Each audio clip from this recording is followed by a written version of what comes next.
ITA for prioritizing my bratty kids? I, 30F, and my wife, 28F, have two sons, 15M and 13M.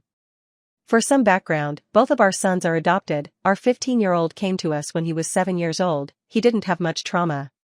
Our youngest, on the other hand, came to us when he was 11. He is autistic and has a lot of trauma. Now back to my story. I live across the country from my family. I live in the US, they live in Australia, so I very rarely see them. 2 days ago some of my family came in to see us. This was the first time they had met my youngest, other than Zoom calls, and the first time they had seen my other son in 5 years. It all started off well. My grandma and great-aunt had made few comments about my younger son being quiet, but I thought nothing of it. They're just old. After we had finished lunch and I was cleaning up, I heard our 2 dogs barking and went outside to check on them. They wanted to play, so me and my wife played with them. We were only gone for around 7 minutes when we came back inside and heard our oldest yelling, which was quite odd, as he's a very kind boy. As I went upstairs, I more clearly heard our youngest crying.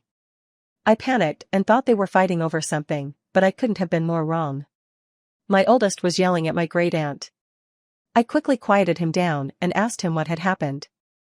Apparently, my great-aunt overloaded our younger son with questions and he got overwhelmed. When he covered his ears, she began to yell at him for ignoring her and told him that his behavior was the reason his parents gave him up, which isn't even true.